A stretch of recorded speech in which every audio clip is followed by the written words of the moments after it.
out on people who are doing it apparently. Yeah. Well, we can't all love fun, can we? It's got to be something.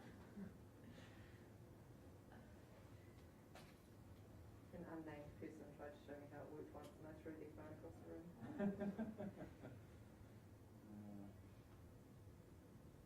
you want to unpack this further? They could probably take a while to guess an unnamed person.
I should be so, you're right.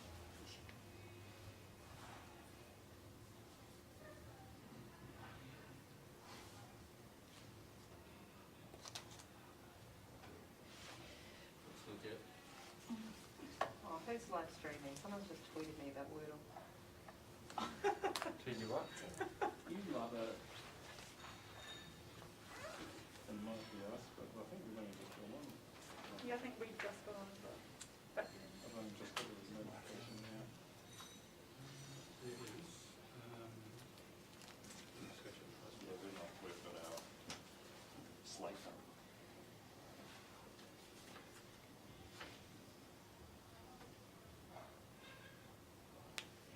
you probably asked them, sorry. Yeah. As a reply, who on earth is live streaming?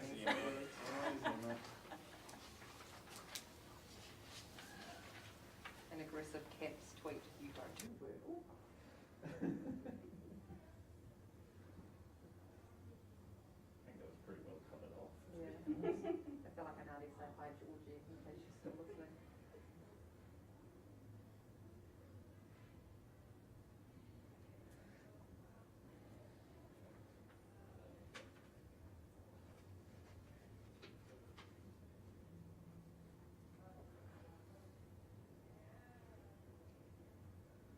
Chicken story's been hungry though. That's the takeaway from the story. We're trying to cook chickens like candlelight. Sorry. I was just trying to keep my mind open.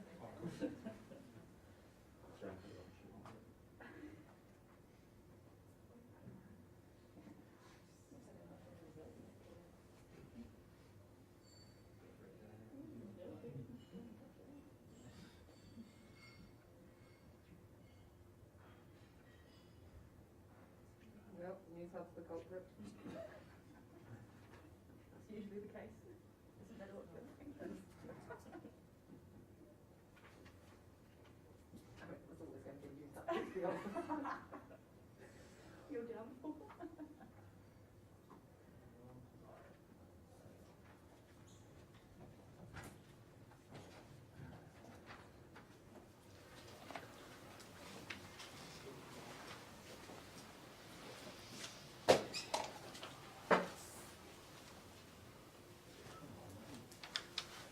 Which side are you coming on? From this side up?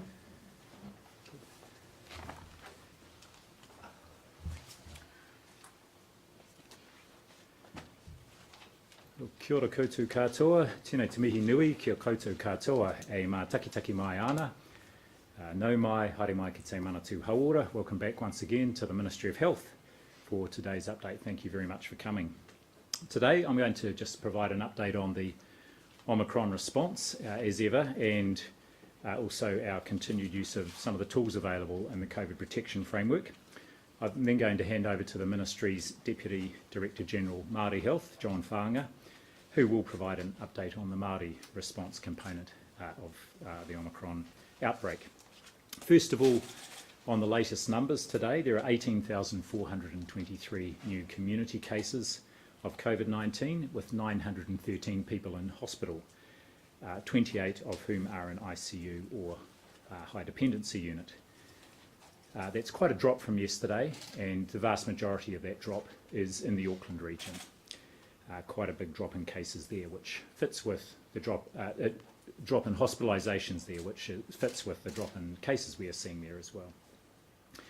Sadly today we're also reporting an additional 11 COVID-related deaths, and that takes our total number of deaths we have reported to 221, and the 7-day rolling average of COVID deaths is now 10.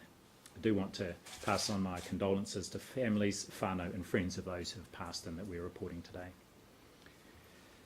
Now, you will have heard the Prime Minister yesterday, of course, update everybody on the changes to the COVID protection framework. The latest analysis we provided, as I outlined on Tuesday, confirms that significant drop in case numbers across Tamaki Makaurau and in all 3 DHB areas, and that's been accompanied now a few days later, perhaps about a week later, with a drop in hospitalisation numbers. And the drop in the total case numbers across the motu is reflecting that significant drop in Auckland. So in the 7 days to the 20th of March, there were 24 new cases per 1,000 people in the country, compared with 27 per 1,000 the week before. So saying that pattern varies across the motu. So Tairāwhiti, it is 44 per 1,000, and Hawke's Bay 38 per 1,000. They're the 2 DHBs with the highest rates at the moment. It's also clear that case numbers are on the increase, in particular in the South Island. From an ethnicity perspective, Māori currently have the highest rate at 35 per 1,000, then Pacific, and their rate is 28 per 1,000. The Pacific rate was the highest but has now dropped. And the rates for New Zealand, European and Asian ethnic groups are currently at 21 per 1,000.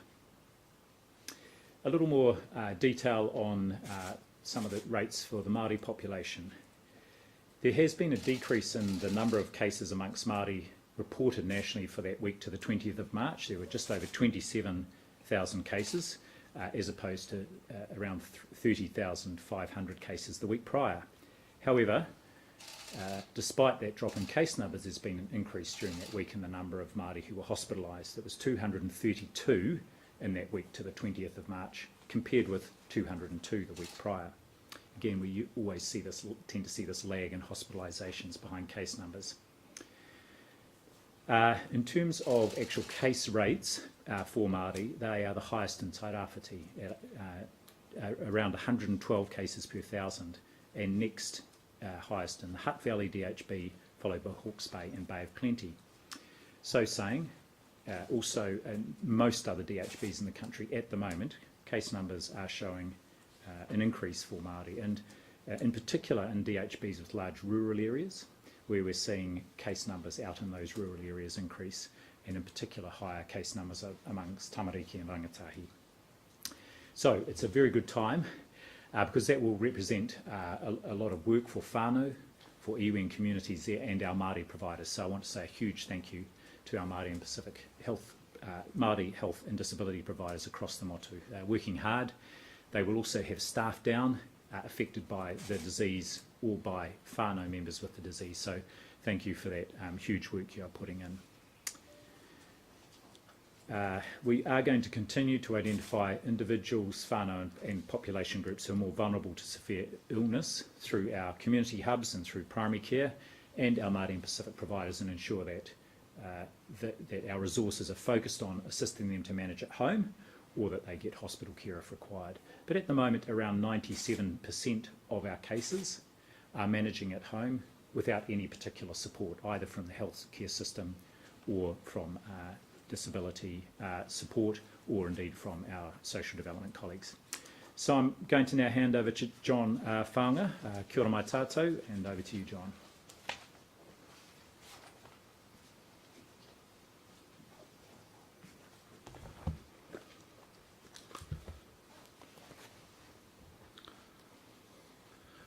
Tēnā koe Ashley o te atura, tēnā koutou katoa. E rere ana nā tai o mihi kia koutou e mātakitaki mai ana i tai wiwi, i tai wāwā, tēnā koutou katoa. Tēnā koutou i rungi o tātou tini aitua, e hinga mai nei e hinga atura. Ko koe tērā e wira, haere atura o te atura koutou. Koutou katahi anō ka mate i te mate korowhi, kōwhiori nei. Haere atu koutou ki te tini ki te mano, mai mai rā, ko koutou ki a koutou. Ko tātou ki a tātou, huri rauna tēnā no tātou katoa. Today I'll be providing an update on the Māori response to COVID, highlighting the work we've been doing across the sector to support whānau Māori and to keep our communities safe. Last December we released the COVID-19 Māori Protection Plan to guide the health and disability systems actions throughout the Māori COVID-19 response. The plan focused on two key outcomes which have remained central to our work. Firstly, protecting Māori communities by increasing vaccination coverage. And secondly, building the resilience of Māori health providers and whānau so they're able to respond to the new environment created by COVID-19 and its long tail. Implementation of the plan is well underway, with progress being made in several areas.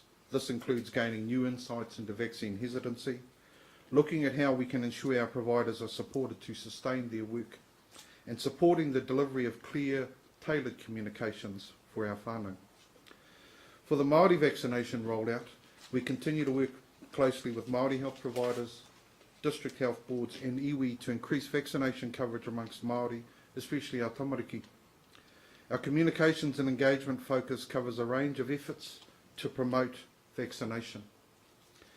Booster advertising activity continues with the It's Time to Boost Your Whānau Protection campaign. This campaign has now entirely replaced the earlier Big Boost campaign with a more holistic messaging that focuses on the key motivator of protection and the need to ensure all our whānau members are vaccinated.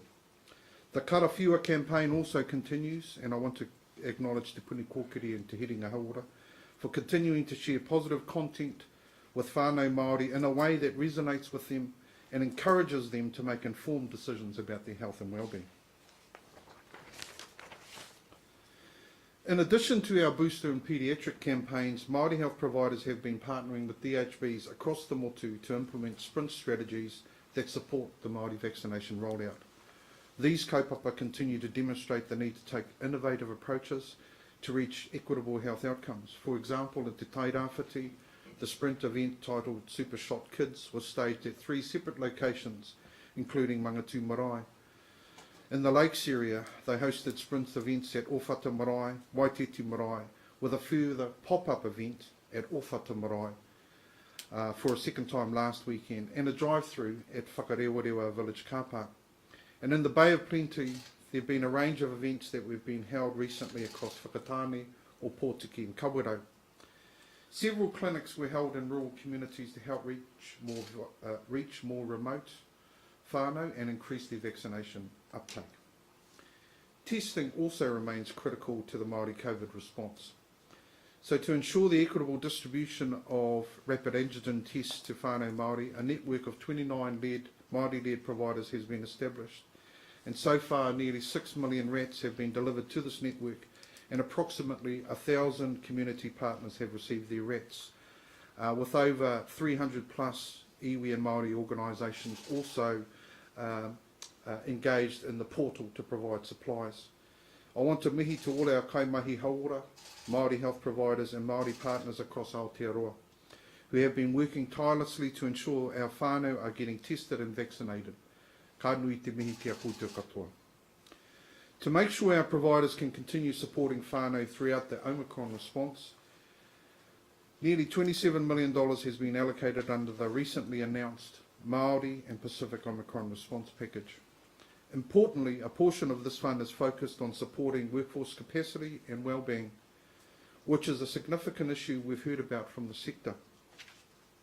In the interest of getting funding to relevant providers quickly, a streamlined closed commissioning process is underway, and the Ministry has invited over 140 Māori health and disability providers to apply, and funds will be distributed in April. As mentioned by Dr. Joe Bourne on Tuesday, the COVID care in the community framework has been updated and is now available online. Equity remains at the heart of the care in the community program, and equity expectations of hubs are laid out in the COVID care and community Omicron framework. So far, 54 hubs have been set up, and the majority of these are Māori integrated. Many are also Māori led. An example of this is Waikato, which is one central hub and 11 Māori-led hubs.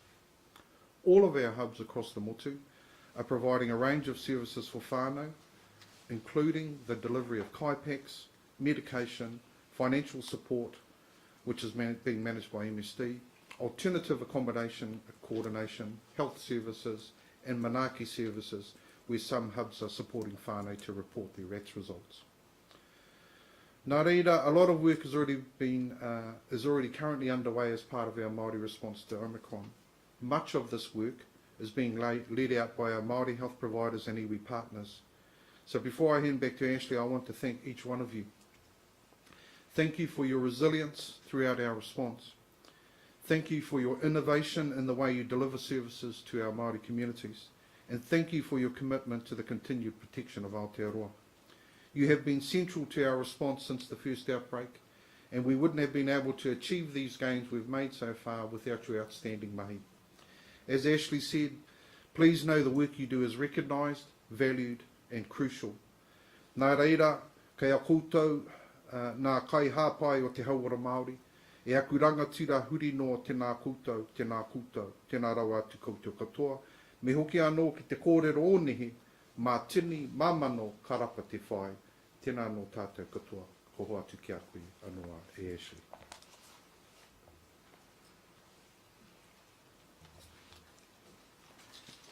Kia ora, John. Thank you very much, and I want to acknowledge the leadership you and your team have provided over these last 2 years. It wouldn't be a standout without me giving boosters a plug. So please, if you haven't had your booster, do go and do that today. For those who have had COVID recently, and if you haven't had a booster, we're advising a 3-month gap. However, book your booster for 3 months from today.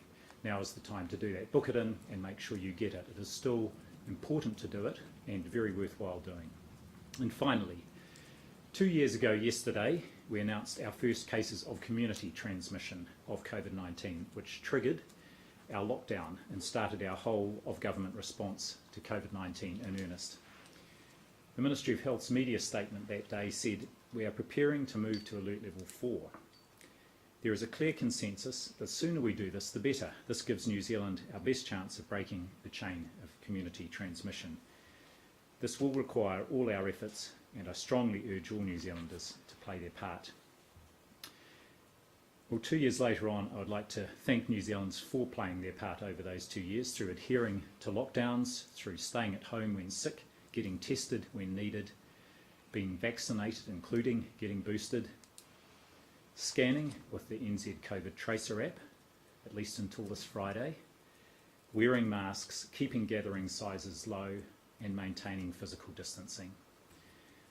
Many of these actions remain just as important now as they were then as we navigate this next period of the pandemic. If we keep doing the basics well, we will help to protect not only ourselves, but our most vulnerable people, our young children, older people, Māori and Pacific communities, disabled people, pregnant people, and people who are immunocompromised, perhaps because they are having treatment for cancer.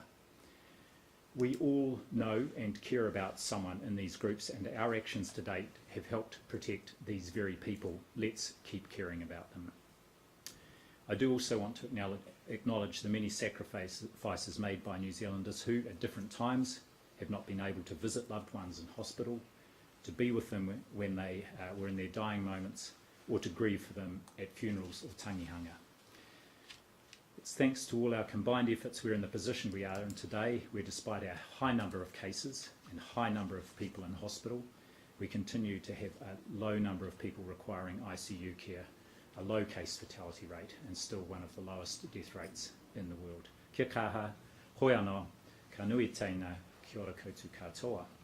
We're now open to questions, so I'm going to invite John back up here to join me because I'm anticipating there will be questions for him as well as myself.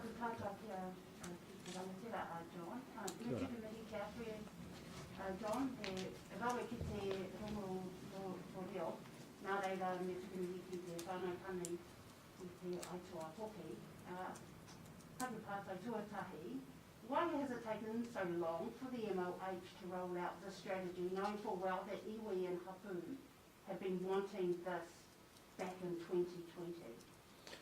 In fact, the current plan is the third strategy we've had in place. So actually we did have an initial strategy in 2020. We revised that strategy in 2021. And late last year we revised the strategy again for the protection plan. So we've had a plan in place. We mightn't have done as well in advertising it so that people knew it was in place, but it's certainly driven our response to equity and te tiriti. So the current plan is not just a recent creation. It builds on a foundation we developed over the last 2 years. However, there are still corridors that a lot of the resources aren't hitting the ground, particularly in those rural areas. So while there has been good engagement with hapu and iwi, there are some pockets of hapori that aren't getting the resources. I think, well, I'd put it this way, I think there are still pockets of the country where we have to do better to increase access to vaccination services and COVID-related services. But also we've built some strengths and some foundations. If you look at the range of mobilised services we now have in place compared to 2 years ago, not only providing benefits for COVID, but reaching out to those communities, like you said, that have found it difficult in the past to be able to access. So we do recognise there are areas of the country we continue to need to do well, not only in the rural areas, I might add. There are some of our urban areas where we know we still need to work well too. But if you look at the range of different services we've got in place, the range of mobilised services, the different ways we're delivering health services related to COVID, it's a huge improvement on where we were 2 years ago. Is the Pākehā modelling showing a decline in the rates amongst Māori the same as the modelling that is coming through, say, with Whakapōtaka Uruta?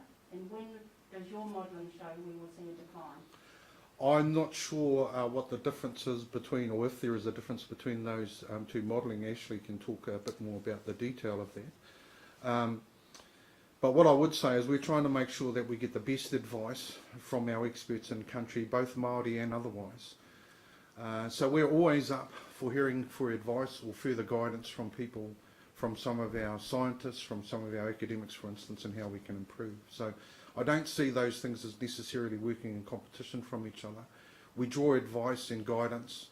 We are often challenged too, quite properly, from people to do better. So all of those things add to the mix, I think, and range of advice to make sure that we've got the best program in place. So when are we going to see a decline? A decline in the rates and the infection rates. So we're currently rating high. When will we see a decline in that? My understanding from the consolidation of the expert advice we've received is that we will continue to see peaks around the country for the next 2 or 3 weeks. And I think the other big message from our experts is that we will continue to see peaks as we move into winter, for instance. Possibly not as severe as what we're currently experiencing, but we will see them coming ahead. Why is it taking till April to get that targeted Omicron Māori funding? The 27 million, you said it was going to be ready in April? Yeah, so that's off the back of funding we've been providing out. We've invested over $250 million in the Māori provider network and Māori providers in the last 2 years, the biggest central investment in Māori provider development in the last 25 years. we are building on top of that, but we've also got to make sure we've got a good process there. It's not just a matter of getting funding and putting it out the door. We have to engage with them providers. We have to make sure that we understand what their needs are so that we can provision for that in contracting, and that's not something you do in a 5-minute telephone call. And yesterday's sort of loosening of restrictions, are you concerned that's going to disproportionately affect Māori as we continue throughout this outbreak? I think off the back of the advice from Sir David Skeggs and the group there, it's very clearly based on science and our ability to continue to protect the country, and the fact that things have changed. As we've seen in the last 2 years, the way COVID's presented itself to us has changed, and in the same consequence we have to change our response.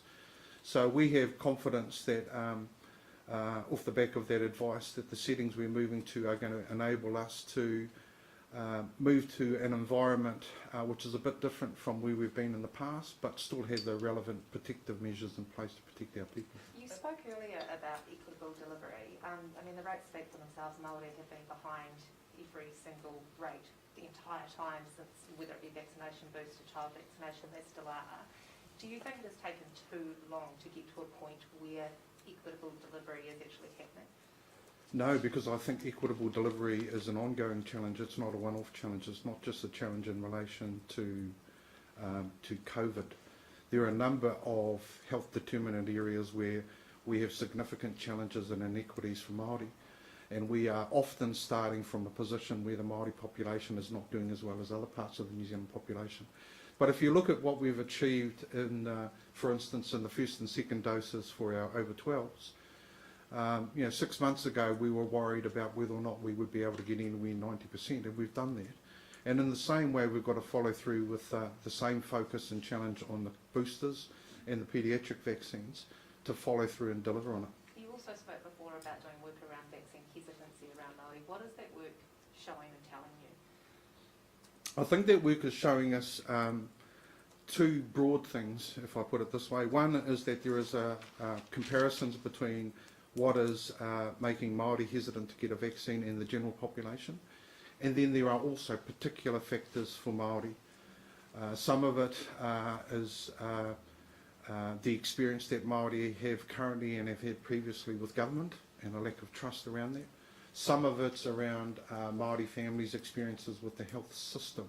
So there are things in vaccine hesitancy which the Māori population shares in common with others. For instance, parents wanting some assurance that the vaccine's safe for their children. That's a general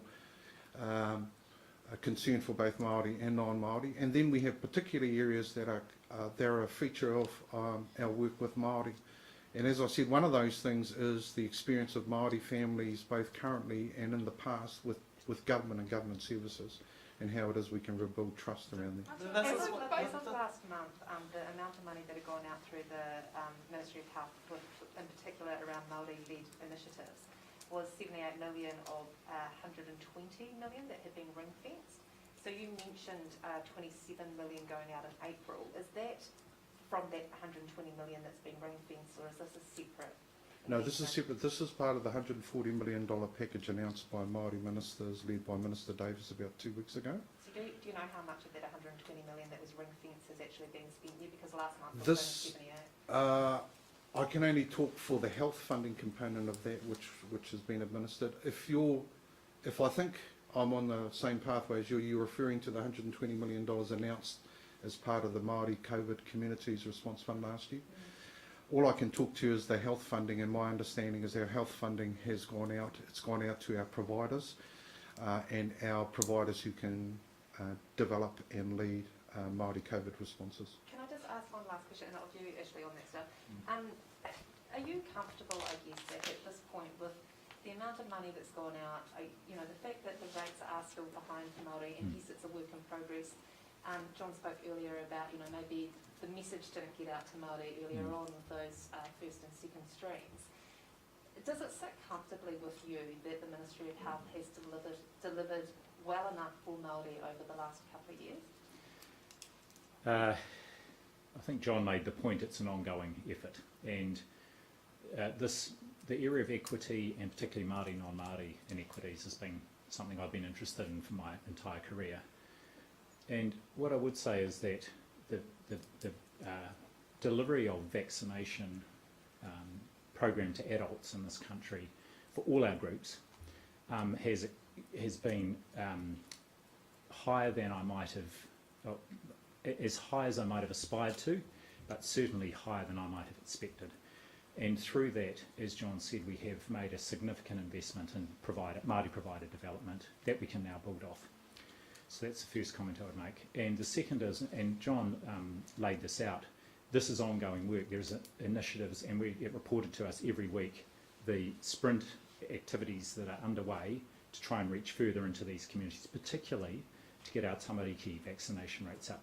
Now, interestingly, in January, 70% of parents, both Māori and non-Māori, said they intended to get their 5 to 11-year-olds vaccinated. And we're still not there with that, and it's much lower for Māori. So Māori parents were more likely to want to wait for a bit before they got them vaccinated. I think they wanted some assurance around safety, further assurance around safety. But it does give us an idea of what's possible, and so therefore we're aspiring to get the rates for children, for all groups, up to that 70%. Questions? Dr. Bloomfield, can you just admit that the MOU doesn't know how to talk to Māori and Māori just aren't listening to you?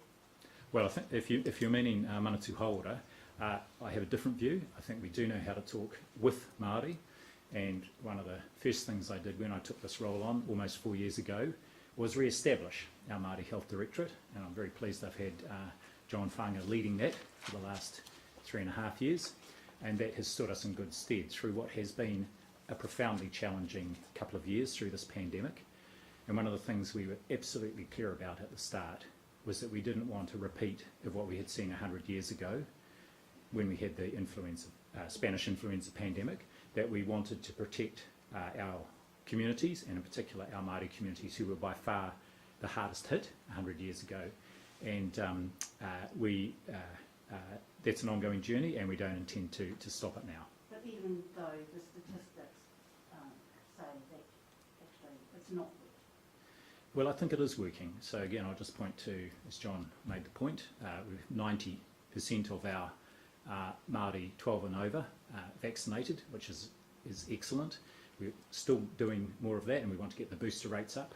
There's been significant investment in our Māori providers, and those providers have done incredible work to help protect our Māori communities. And just to comment on the rates that I talked about, actually Māori infection rates in this outbreak were slower to start off, so they were lower for the first part of it, and they just started to increase, and over the last week or two have surpassed the rates of other ethnic groups. So our Pacific rate was the highest, by far the highest first of all, and then that's declining. So we will see those Māori rates come down as the outbreak makes its way through those areas of the motu where there are higher Māori populations. Can we just go back to the work being done on vaccine hesitancy, and Matua, you might want to speak to this too, but you referenced some of the reasons or the causes for vaccine hesitancy, particularly among Māori. Why is that work being done now when a lot of those reasons are historical and therefore were known back 2 years ago? Why wasn't the work on vaccine hesitancy done then? Yeah. Well, the work has actually been done. So we've been doing monthly, quite big population surveys since the start, actually since before the vaccination program started. Back in, so we started that in late 2020 in preparation for the vaccination program, and we've monitored it throughout, and it's been very interesting to see. Of course, if you recall, when we did those first surveys, the proportion of people who intended to get vaccinated was a lot lower than where we've landed. And so it's been interesting, and we've watched the development of people's attitudes towards the vaccine through that period of time. And really, you've seen a lot of the concerns that they held initially have in fact dropped away.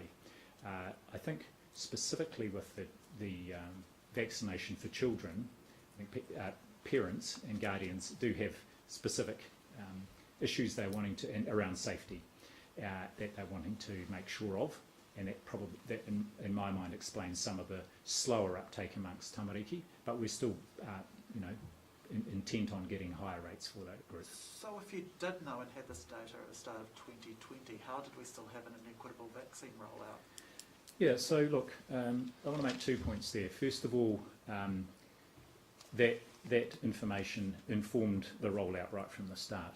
And one of the things I want to point to here is, right from the start of the rollout, we made vaccines available to and supported our Māori and Pacific providers to vaccinate through a whānau-based approach.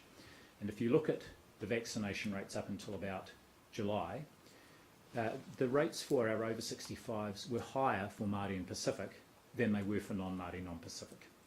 So actually, that reflected both our knowledge and then the work and the resourcing up of those providers to do that. As the vaccination program progressed and new age groups came on, we saw a slower uptake amongst Māori and Pacific, particularly when it got into the younger age groups. And so we kept the research going to inform what were the drivers, what were the barriers and what were the drivers for those younger age groups as we widened it to the wider population. So it was a journey, and we're still on it. And in particular, we're really keen to make sure that we get our booster rates up for younger Māori.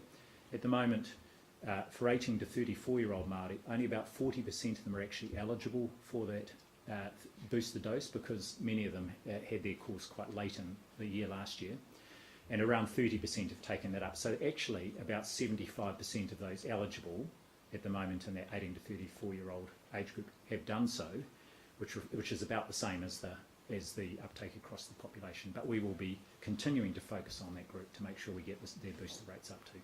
Are you concerned that the infection rates is actually higher, given that Māori aren't actually disclosing their positive status, which is why a lot of the health providers are having to do that for them? So is there concern that the rate is actually high?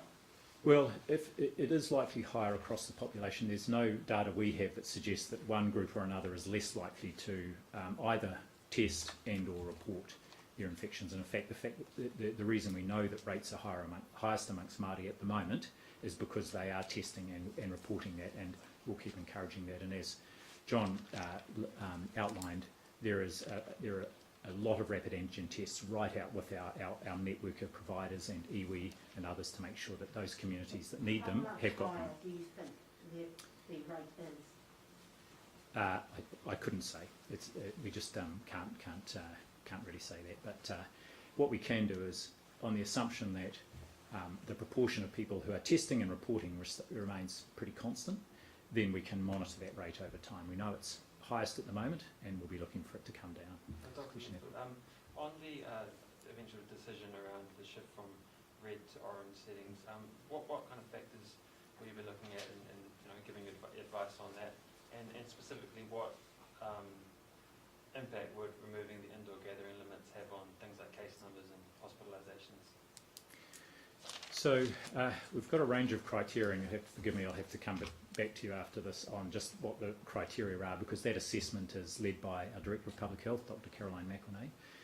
One of the things we're going to augment that with when they redo it on Tuesday is we've got all our regional hubs around the motu are going to provide input in terms of what they're seeing around care in the community, the proportion of people accessing that, what their needs are, any vulnerable groups who are particularly affected at the moment right around the country, and we'll get input from our public health units as well. So we'll look at hospitalisations as well as what's happening in general practice and in the community, and that will inform the advice around that move down to potential move down to orange, or the advice we provide to cabinet. We're comfortable, given the current high vaccination rate and where we are in the outbreak, that the move to removing limits in indoor settings, remembering with the continued use of masks appropriately, and most importantly, people continuing to stay home if they're unwell, will continue to provide a high level of protection. And of course, very comfortable with the removal of that limit on outdoor gatherings, which we know are low risk. That now, removing those limits? Or Sorry? You're saying you're comfortable with that now? What do you mean? We're comfortable that, Friday night there is the change in the limits even under the red setting. So the indoor limit goes from 100 to 200, and the limit on outdoor gatherings is removed. We're also comfortable that when a move to orange is made, that we will be confident that the risk does not increase a lot with the removal of that limit on indoor gatherings, So, which so would even come. presently, there wouldn't be a great risk of increasing case numbers and hospitalisations, you're saying? Well, at the moment, we're still in red. And remember, we're From red to watching orange, on a yes. day, yeah, from red to orange, but that's not scheduled to happen for another, 10 days or so, I think. And it will be on the basis of our If advice. you asked today, should the country move to orange, would you advise it? Not today, no, because we're still clearly in an outbreak. We know that it is waning quite quickly in Auckland, but it is still quite active in the rest of the country, and we look across the country. Because it sounds like you're confident that that shift could be made today.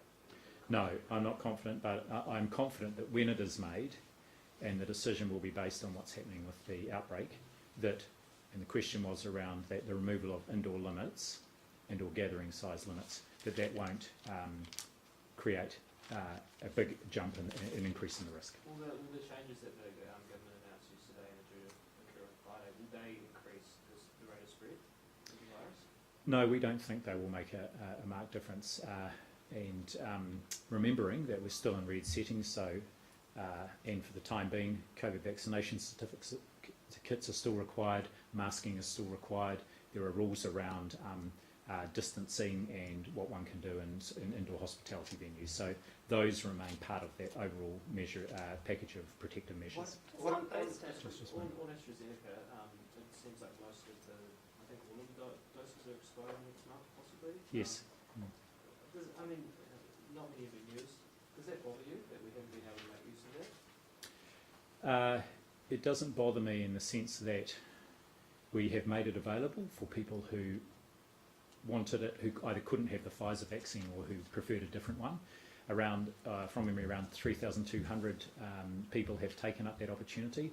It's the last 2 days there haven't been any doses administered, so when it expires we'll be providing advice, but our view is we have provided that opportunity and we don't know if that we need to continue to provide AstraZeneca. In terms of Novavax, which has more recently become available, we've just passed around 1,000 first doses of that administered. Again, not huge demand. All these help contribute to our protection across the population, but we've been really clear. The Pfizer vaccine is the mainstay of our program, and that's the one we continue to base it on. Just on boosters, you said a while ago now that you're looking at preparing advice around the 12 plus. Yes. What would that work? It's very close to being completed. We're just finishing off some work around implementation of that, of the decision when it's finalised by ministers. So how quickly could that be a go? Within the next couple of weeks. And just on, I think you made a change a couple of weeks ago around 17-year-olds. Is that a definite thing now? 17-year-olds can get the booster, and has that message gone out? Yes, and it wasn't a change. All I did was clarify that with the vaccine, as with any medication, it can be prescribed off-label. I think I said it was under Section 29. It's actually under Section 25 of the Medicines Act. Any prescriber can prescribe a medication off-label, and it would be off-label because it's not been approved in under 18s as a booster. This is the Pfizer vaccine in New Zealand. But any prescribing practitioner can, after a conversation about the risks and benefits, prescribe and or administer a medication to someone off-label, and that would apply to the vaccine. Actually for anyone under age 18, but in particular there was interest for 17-year-olds who might be going to university and at higher risk going into a So hostel. you're comfortable that the people who are administering do know that any 17-year-old or 16-year-old for that matter is fine to get it? Yes, and in fact we sent a communication out to our primary care sector just clarifying that that they could on a case-by-case basis do this. It's on prescription. On other advice that you've been looking into, you said you were looking into a 4th dose of the vaccine. Where are we at on that? Yes, and I said Tuesday I was expecting advice this week. In fact, the advice I received on Tuesday afternoon was that the technical advisory group would like another week to consider it. And the main reason here is that the evidence is quite scanty here. It's emergent, and it will really be just looking and seeing what other countries are doing. So saying I'm approaching this from the point of view that is there a good reason not to offer a 4th dose if there's evidence of waning immunity, and there is some evidence for that.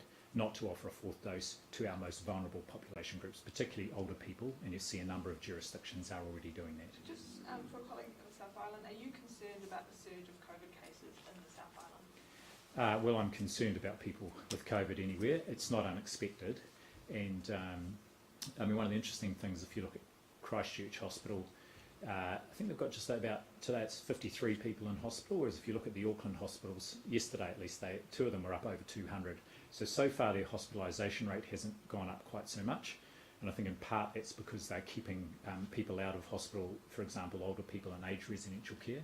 And the DHB's got about 30 to 40 of their staff supporting aged residential care every shift because they've got staff off. So I think they're doing some great work right across the system to support people to stay well at home or indeed to be looked after in aged residential care. So you're not concerned about that peak hitting those hospitals hard, given Canterbury does have over 500 staff off work at the moment? Oh yes, it is a concern, and that's exactly the picture that we saw in Auckland and we're seeing in other places as well.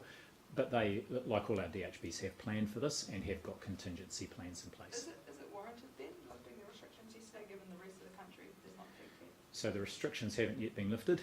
We're still in red. The only thing that changes is from Friday those gathering limits increase up to 200 indoors and no gathering limit outdoors. So is that right? I'm comfortable with it. We looked at this hard and gave our advice. Just on the shift, the possible shift to orange, is there any argument to delay that shift to allow for more time for people to get boosted, children to get vaccinated, and to target those groups that haven't had enough of an opportunity yet? Well, we've had our booster program going since December, so there has been a huge effort, and we're up around 74% of eligible people have been boosted, and we continue to do that, and our childhood vaccinations keep increasing. Let's see what the risk assessment shows next week, please. Retail NZ are saying strengthen the mask exemption scheme or get rid of masks required in retail spaces. Would that ever be a safe option, do you think, getting rid of masks inside? So two things here. We've been working with Retail New Zealand and also some of the major supermarkets and our disabled community on the issue of mask exemptions. There's been a pretty clear and constant call for masks to be a requirement, a legal requirement in retail and particular supermarket settings. We haven't ever had that. However, what I would say is it's really clear that masks are a really important part of our ongoing protection, not just of ourselves but of each other. Yes, our vulnerable people can wear a mask, that provides them some protection, but one of the most protective things any of us can do is wear a mask to help protect others and ourselves. So we will keep, and masks remain a strong feature of the CPF, including in the adjusted orange setting. So we will keep supporting and pushing the use of masks and providing them out through our providers so communities can access them. Is the mask exemption scheme fit for purpose though? That's part of the issue, yeah, that anyone and everyone's just claiming that they've got one. Yeah, that is part of the issue, and we've been looking at this for a month or so and put some options up to ministers about how that could be strengthened, trying to balance up the different experience and expectations of retailers on one hand and also our disabled people on the other hand, and trying to get the right balance there. And sorry, just tied up, is there anything targeted going that way, given that it had the 44 per 1,000 cases and also highest Māori case rate? So that just happens to be the DHB at the moment that's got the highest rates, and of course has also had some deluges in the last couple of days. But look, they've got at the moment a low number of people in hospital, which is good, and they had done their planning and they have got all their plans in place with the added challenge at the moment from the weather. From down the back. We've got sort of had a few of the deaths in recent weeks have been people in their 20s and 30s. Do we have any more insight into those similar circumstances around that? Look, I don't want to and won't comment on individual deaths out of respect, and also just I don't think it's appropriate. But what I would say is we know that, and we saw a tragic case in Australia just reported this week of a previously well 2-year-old who died with COVID. So no one is effectively immune from getting really unwell and potentially dying from COVID. However, we also know that the people who are more likely to are those who are more vulnerable, and they're older people, but also younger people who might have pre-existing conditions or be just living in circumstances poor housing circumstances or so on. And so it behoves all of us to do what we can to protect everybody. Well, you have also said that there was a slow rise in infection rates amongst Māori. They were slower to rise. Then was there a missed opportunity there to head that off at the pass before it escalated? Well, I think that the measures in place were designed to protect everybody, including quite strict requirements under the CPF, and it may well be that the reason that it was slower to take off in Māori was because those measures were working. But we have seen with all our ethnic groups, there has been that increase in cases at some point in time, and then they will decline again. It's just happened at different times in different groups. Was there an opportunity missed to head that off to Māori? Well, I think the opportunity was taken for everybody, which was to have in place our COVID protection frame, which was designed to protect all everybody, but in particular our vulnerable groups, Māori, Pacifica, disabled people and older people, and that has almost certainly helped us a lot. And again, our hospitalisation numbers are quite high, but our case fatality rate and our total number of deaths remains low, and we plan to keep it that way. Dr.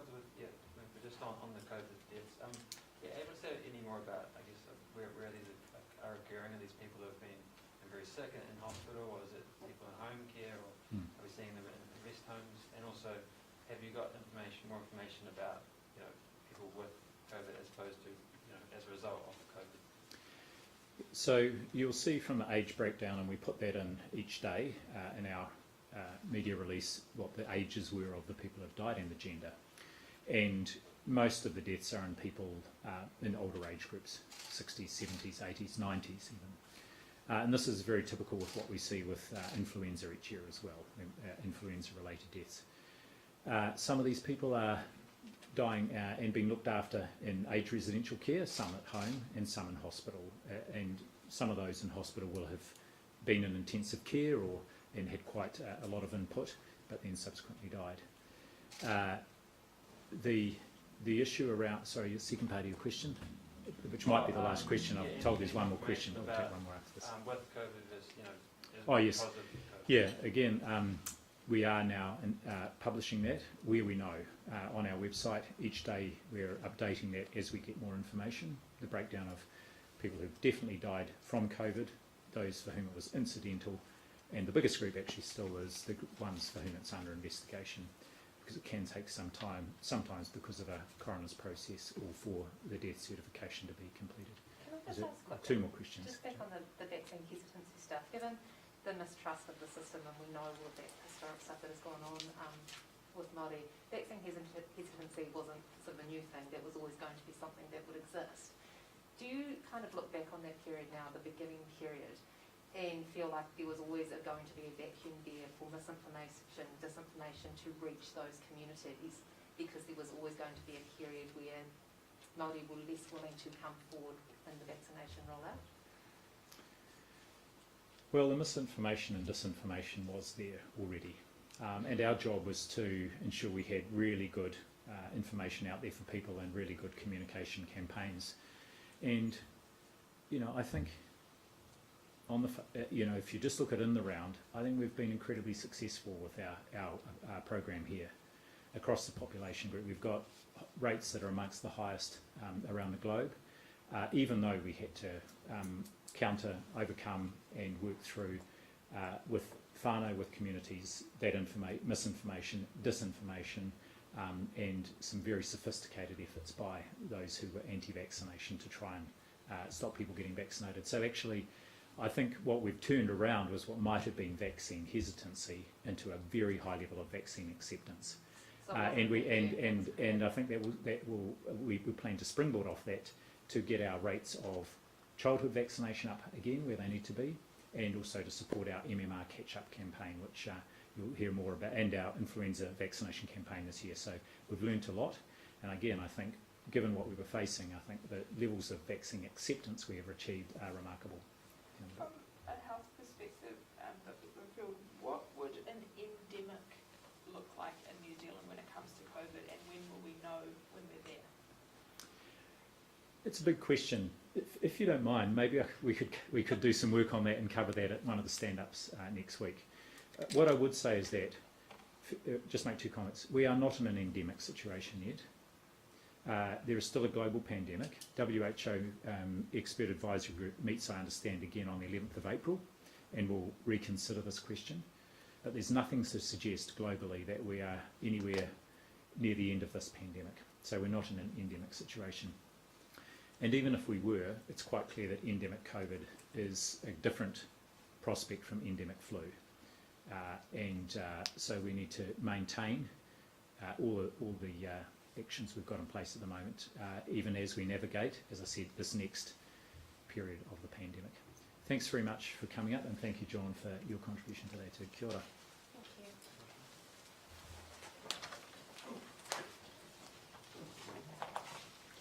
You guys are amazing. I was looking at the simultaneous translation. I gave up after the second sentence. Couldn't keep up with the pace. You guys are amazing.